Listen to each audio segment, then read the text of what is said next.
हे तिघजण आणि ते तिघजण आणि सगळेच सांगतोय ते तिघजण होते आम्ही तिघजण होतो. लय मला खटकलं होतं ते वाक्य, पण आता जाऊ दे. मग मी दुसऱ्या दिवशी जाहीर केलं, महाराष्ट्रातल्या लोकांनी जी आर फाडावा, होळी करावी, रस्त्यावर उतरावून निवेदन द्यावी. सगळं हा व्हिडिओ सध्या व्हायरल होतोय. ओबीसी नेते लक्ष्मण हाकेंचा हा व्हिडिओ असल्याचं बोललं जात आहे. तसं ते व्हिडिओ दिसूनही येत आहे. हा व्हिडिओ सोशल मीडियावर व्हायरल झालाय. यात ते एका बड्या नेत्यावर टीका करताना पाहायला मिळत आहेत. या व्हिडिओत एका नेत्यावर हाके यांनी गंभीर आरोप केले. हा व्हिडिओ समोर आल्यानंतर आता वेगवेगळ्या चर्चांना उधाण आलंय. या व्हिडिओमध्ये हाके यांनी नेमकं काय म्हटलंय ते पहा. त्याला आपल्या मार्फत व्हायला लागला तर तिथे कसं आहे, त्याच्यावर हाई यंत्रणा, त्याच्यावर हाय संघटना, मग ती मीडिया हँडल करणं, मग ते मोठा स्टेज करून देणं, मीडियाला प्रॉपर बातमी देणं, पब्लिक मॉक क्राऊड. तो म्हणला आंदोलन करायचं नाही. मी दुसऱ्या दिवशी जाहीर केलं, महाराष्ट्रातल्या लोकांनी जी आर फाडावा, होळी करावी, रस्त्यावर उतरावून निवेदन द्यावी. सगळं धम म्हणलं होतं ना काय करायचं नाही म्हणून. माझ्या उपस्थितीत म्हणला ना आंदोलन थांबवा. स्टेजवरच होतो ना मी, पण आंदोलन थांबवा. बरं, हा मुख्यमंत्र्यांना, दोन उपमुख्यमंत्र्यांना भेटायला गेलाय. घेऊन कुणाला गेलाय? स्वतः आणि स्वतःचा पुतणी आणि स्वतःचा पोरगा, तिघजण. हे तिघजण आणि ते तिघजण आणि सगळेच सांगतोय ते तिघजण होते आम्ही तिघजण होतो.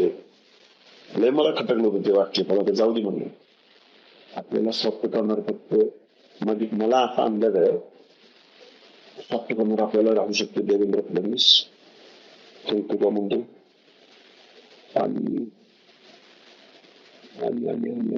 बावनकुळे. आपल्या मागे देवेंद्र फडणवीस, पंकजा मुंडे आणि बावनकुळे उभे राहू शकतात, असं हाके या व्हिडिओत म्हणतायत. आता हा व्हिडिओ व्हायरल झाल्यानंतर हाके ज्या नेत्यावर टीका करतायत तो नेता कोण हे अद्याप समोर आलेलं नाही. मात्र हाके हे मंत्री छगन भुजबळांबाबत हे बोलत असल्याचं काही माध्यमांनी म्हटलंय. अर्थात याची अधिकृत पुष्टी झालेली नाही. व्हिडिओ व्हायरल होताच तर्कवितर्क लावले जाऊ लागलेत. यावर हाकेंनी समोर येत स्पष्टीकरण दिलंय. हाकेंनी स्पष्टीकरण दिलं असलं तरी सध्या हा व्हिडिओ तुफान व्हायरल होतोय. हा व्हिडिओ कुणी काढला आणि कुणी व्हायरल केला याचं उत्तर अद्याप मिळालेलं नाही. मात्र सोशल मीडियावर यावरून जोरात चर्चा होताना दिसतीये. दादा, तुमचा एक व्हिडिओ सोशल मीडियावरती व्हायरल होत आहे, त्याबद्दल आपली काय प्रतिक्रिया आहे? लक्ष्मण हाकेला डॅमेज करणं आणि ओबीसी मध्ये फूट पाडणं हे कुटील कारस्थान गेल्या अनेक वर्षापासून या महाराष्ट्रात सुरू आहे.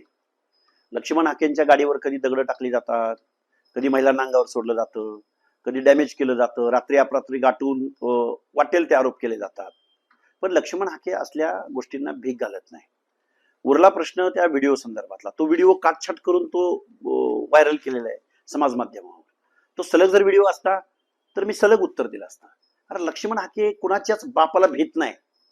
लक्ष्मण हाके ओबीसी संदर्भातल्या, भटके विमुक्त जाती जमातीच्या संदर्भातल्या, अल्पसंख्याकांच्या संदर्भातल्या आणि याच्याही पलीकडे जाऊन SC ST बांधवांच्या बाबतीमध्ये सुद्धा सामाजिक न्यायाच्या प्रतीक्षेत असलेल्या लोकांसाठी भांडणारा कार्यकर्ता आहे, रस्त्यावर भेटणारा कार्यकर्ता आहे.